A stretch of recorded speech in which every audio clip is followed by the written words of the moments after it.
hati kita sungguh-sungguh saat ini, saudaraku. Ini adalah saat yang terindah, di mana kita akan masuk di dalam hadirat Tuhan. Kita mau menyembah Bapa di dalam kekudusannya. Tanggalkanlah setiap beban, setiap persoalan, tantangan dan masalah, dan arahkanlah hatimu kepada Tuhan.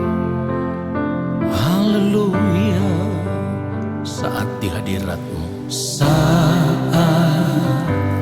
di hadirat-Mu, saat yang terindah, saat yang terindah. haleluya. Saat menyembah Bapa Dalam kekudusan, dalam kekudusan. amin, haleluya. Katakan sekali lagi, saat di hadirat-Mu, Saat di hadirat-Mu, saat yang terindah. saat yang terindah. Katakan, saat ku angkat tangan, Saat ku angkat tangan menyembah Yesus. menyembah Yesus. Mari katakan kepada Roh Kudus, pimpinku. Roh Kudus pimpin Saat ku menyembah, saat ku menyembah. urapi hamba-Mu. Urapi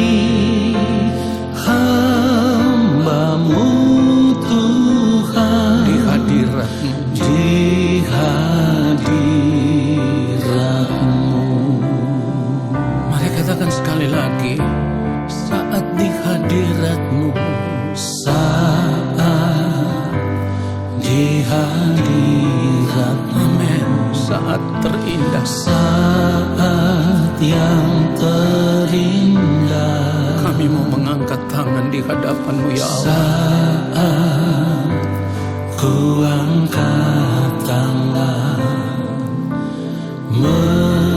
menyembah Yesus. Roh Kudus pimpinku. Roh Kudus pimpinku. Haleluya. Saat ku menyembah. Urapi hamba-Mu. Urapi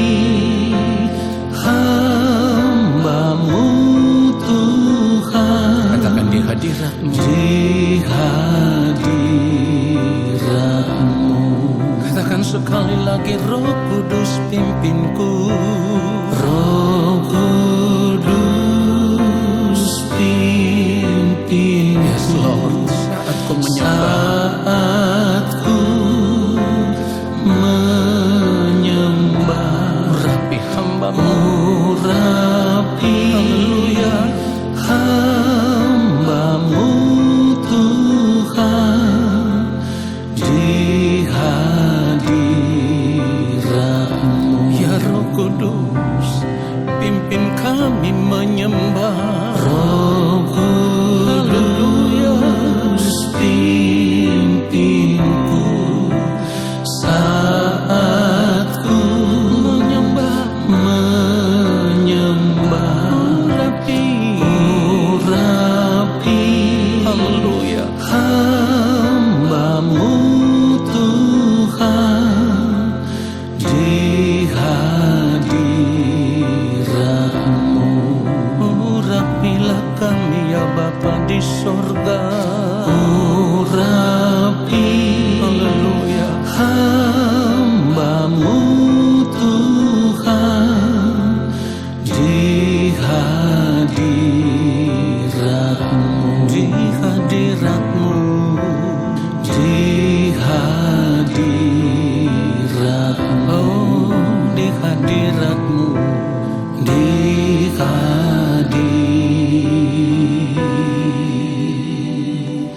hadirat-Mu. segala kemuliaan bagi Dia, sebab Dia yang layak menerima hormat dan kemuliaan.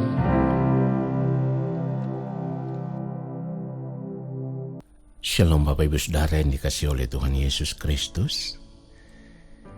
Saat ini kita kembali ada bersama-sama di hadapan Allah Bapa di sorga. Mari kita mau siapkan hati kita, arahkan hati dan pikiran kita tertuju kepada Bapa di sorga. Lalu kita mau menantikan Allah Bapa di sorga berbicara bagi kita semua lewat kebenaran firman-Nya. Mari kita berdoa. Yang Maha Kudus Allah Bapa kami yang ada di dalam kerajaan sorga.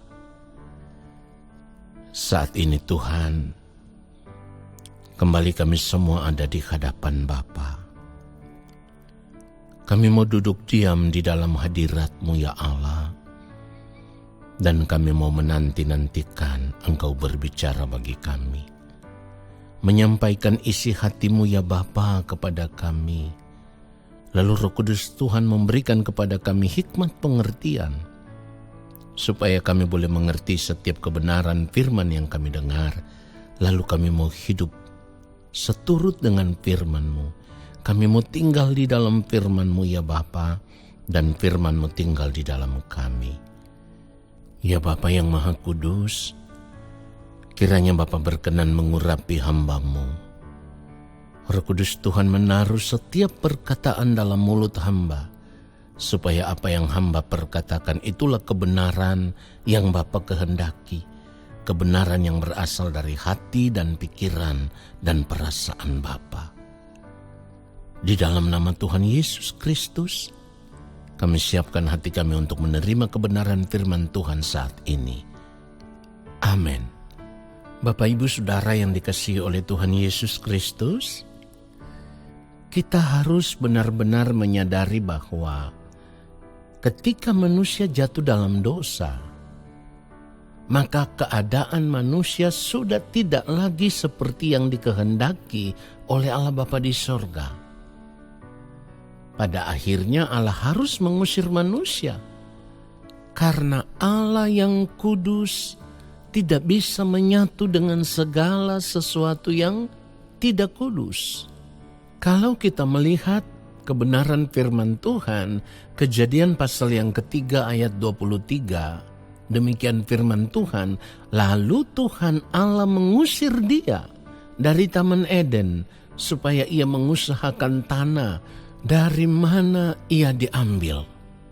Saudara yang dikasihi oleh Tuhan Yesus Kristus, terpisah dari hadapan Allah karena dosa, pada akhirnya membuat hidup manusia berada dalam tangan kuasa kegelapan.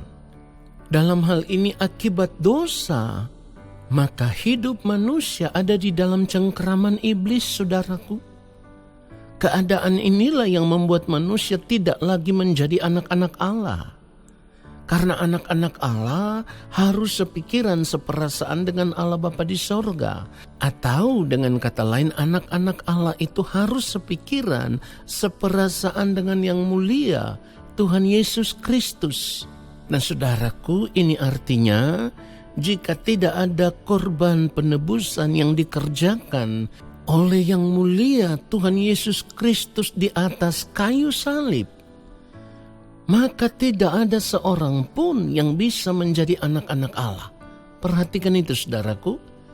Kita bersyukur kepada Bapa di sorga, karena kasih karunia yang dianugerahkan kepada kita di dalam Kristus Yesus, itu menjadi jalan pendamaian kita dengan Bapa, sehingga kita beroleh kesempatan untuk kembali menjadi anak-anak Allah. Jadi oleh korban Kristus, kita beroleh jalan masuk karena iman kepada kasih karunia. Mari kita lihat kebenaran firman Tuhan Roma pasal yang kelima. Roma pasal yang kelima kita membaca ayat 1 dan ayatnya yang kedua. Demikian firman Tuhan, sebab itu kita yang dibenarkan karena iman, kita hidup dalam damai sejahtera dengan Allah oleh karena Tuhan kita Yesus Kristus. Lalu ayat 2, oleh Dia kita juga beroleh jalan masuk oleh iman kepada kasih karunia ini. Di dalam kasih karunia ini kita berdiri dan kita bermegah dalam pengharapan akan menerima kemuliaan Allah. Nah, saudara perhatikan baik. Ini artinya ketika kita kembali memiliki pengharapan akan menerima kemuliaan Allah yang tadinya telah hilang karena dosa, ya kan?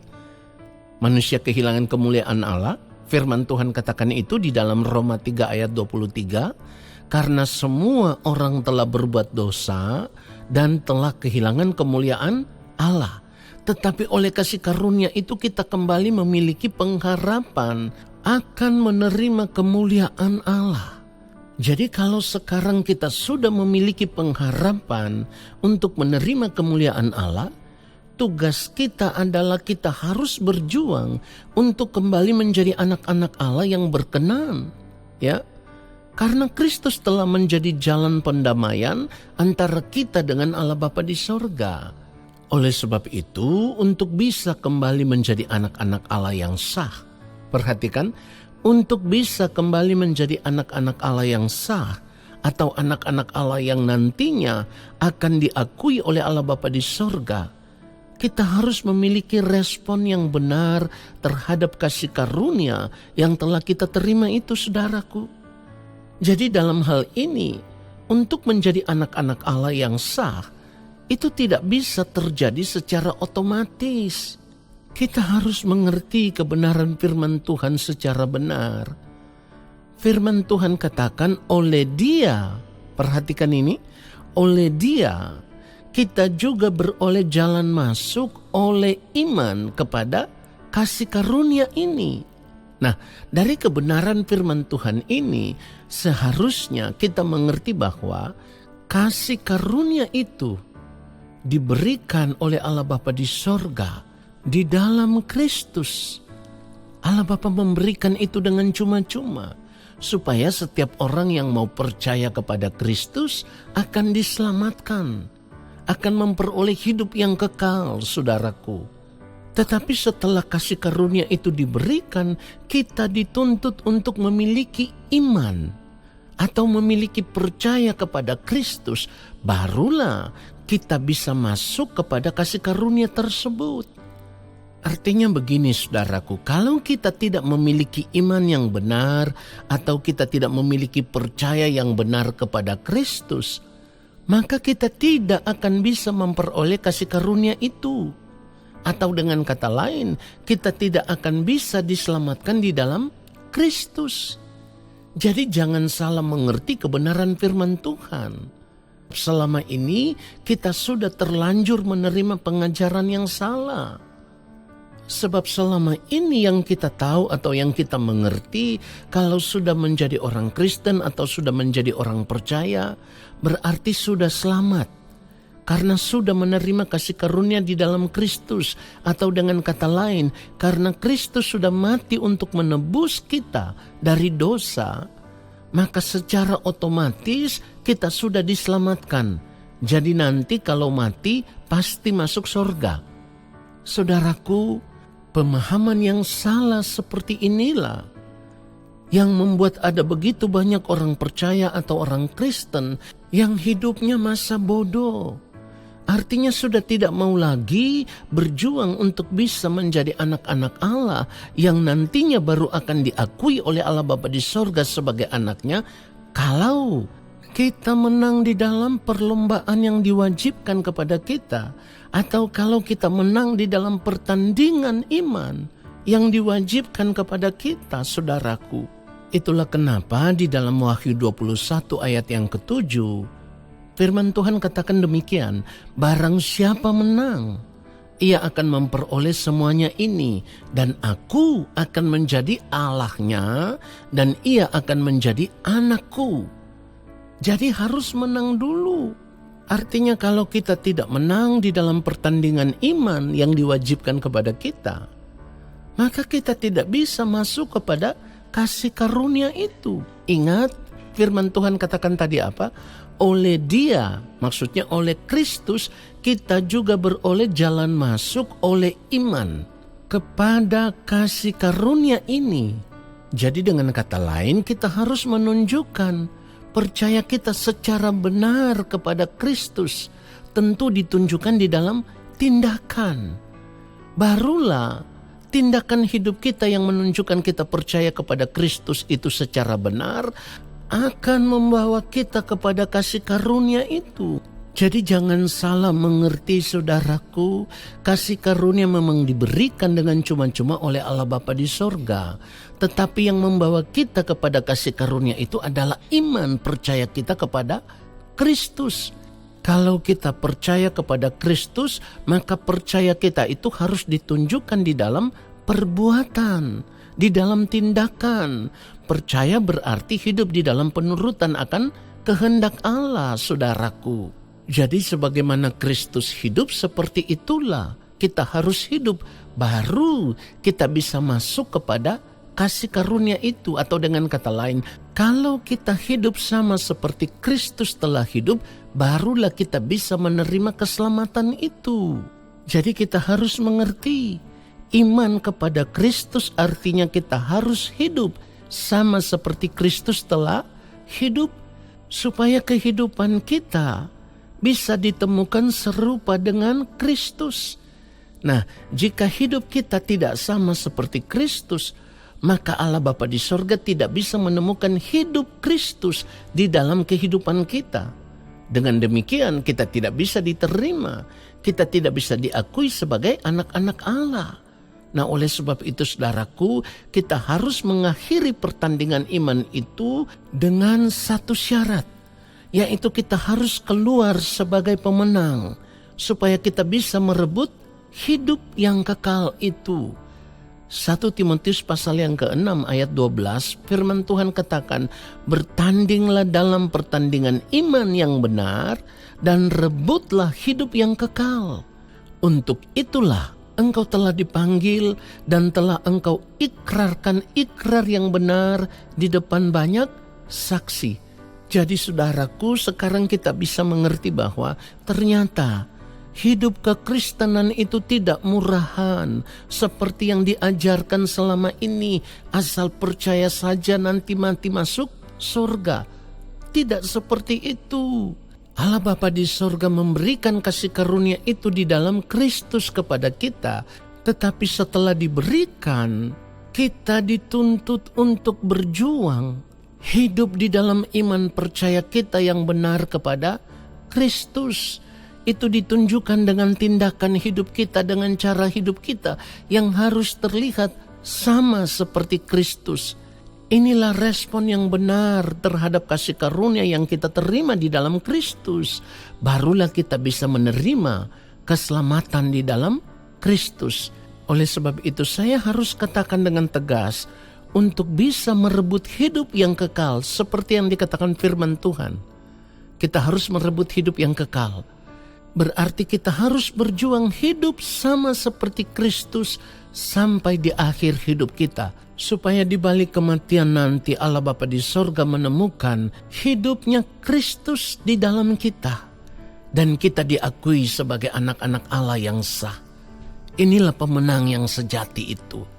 Tuhan Yesus memberkati kita semua. Amin. Mari kita angkat tangan di hadapan Bapa di sorga dan terimalah berkat-Nya.